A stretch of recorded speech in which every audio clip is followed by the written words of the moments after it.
உங்க வீட்டுல ஜாதி மாதிரி திருமணம் செய்து விட்டா என்ன செய்வீங்க? அதாவது 200 விழுக்காடு என் குடும்பத்தில் அப்படி நடக்கிறதுக்கு வாய்ப்பு இல்லை. முதல்ல ஒரு வேளை நடந்துச்சுன்னா ஒரு மைனஸ் பாயிண்ட் கூட வச்சுக்கோங்களேன். எல்லா விதத்திலையும் ஒதுக்கி வைப்பாங்க.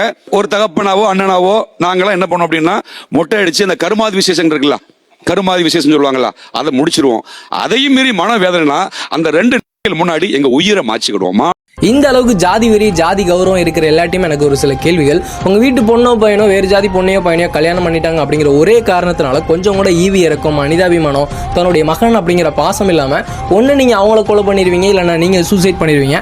அந்த அளவுக்கு உங்களுக்கு ஜாதி வெறி ஜாதி கௌரவம் இருந்துச்சு அப்படின்னா நான் சொல்கிற மாதிரி ஒரு வாழ்க்கை வாழுங்க. வேறு ஜாதிக்காரன் உற்பத்தி பண்ணுற எந்த ஒரு பொருளையும் பயன்படுத்தாதீங்க. நீங்கள் சாப்பிட்றீங்களா சாப்பாடு, அது உங்கள் ஜாதிக்காரன் உற்பத்தி பண்ணால் மட்டும் சாப்பிடுங்க. வேறு ஜாதிக்காரன் உற்பத்தி பண்ணால் அந்த சாப்பாடை சாப்பிடாதீங்க. ட்ரெஸ் போடுறீங்கல்ல, அது உங்கள் ஜாதிக்காரன் உற்பத்தி பண்ணால் மட்டும் அந்த ட்ரெஸ்ஸை போடுங்க, இல்லைன்னா ட்ரெஸ்ஸே போடாதீங்க. நீங்கள் அடிபட்டு கிடந்தாலோ இல்லைன்னா நோய்வாய்ப்பட்டு கிடந்தாலோ உங்கள் ஜாதிக்காரன் ஹாஸ்பிட்டல் நடத்தினா மட்டும் போங்க. உங்கள் ஜாதிக்காரன் டாக்டராக இருந்தால் மட்டும் ட்ரீட்மெண்ட் எடுத்துக்கோங்க. இது மாதிரி நீங்கள் போடக்கூடிய செருப்புலேருந்து நீங்கள் சாப்பிட்ற சாப்பாடு வரைக்கும் இன்னொரு ஜாதிக்காரனோட இன்னொரு மனுஷனோட தயவு இருக்குது.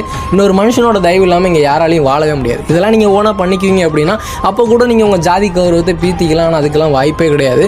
இன்னும் சில பேர் பார்த்தீங்கன்னா இந்த ஆணவ கொலை பண்ணுறவனெல்லாம் பெரிய மாவீரன் அப்படிங்கிற மாதிரி பேசிட்டு இருக்காங்க. ரீசெண்டாக கூட திருநெல்வேலியில் கவின் அப்படிங்கிற ஒரு பையனை சுர்ஜித் அப்படிங்கிறவன் வெட்டி கொலை பண்ணிட்டான். எப்படி வெட்டியிருக்கான் அப்படின்னு பார்த்தீங்கன்னா, போகும் மோச்சிலேயே மிளகா பொடி அருவாள் எல்லாத்தையுமே எடுத்துகிட்டு போயிட்டு பேசிகிட்டு இருக்கும் மோச்சில் மிளகா பொடியை மூஞ்சில் போட்டு வெட்டியிருக்கான். இவனை எல்லாவனும் மாவீரன் மாவீரன் மாவீரன் அப்படிங்கிற மாதிரி புகழ்ந்துட்டு இருக்காங்க. சொல்லப்போனால் அந்த சுர்ஜித் அப்படிங்கிறவன் வாழ்க்கையே நாசமாக போயிட்டு சரிங்களா, இந்த மாதிரி கூட இருக்கிறவன் ஜாதி வெறி தூண்டி தூண்டி உசுப்பேத்தி அவன் வாழ்க்கையை நாசமாக்கி இன்னொரு கவின் அப்படிங்கிற ஒரு பையனோட வாழ்க்கையை நாசமாக்கி ஒரு உயிர் போனதான் மிச்சம்.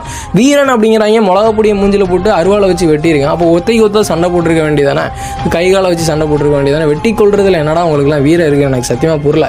சக மனுஷனா பாருங்கடா. ஜாதி ஜாதி ஜாதின்னு ஒரு விஷயத்த அழிச்சா எல்லாவனும் மனுஷன் தான். எல்லாவனுக்கு 2 கை கால் தான் இருக்கும். திருந்துங்கடா.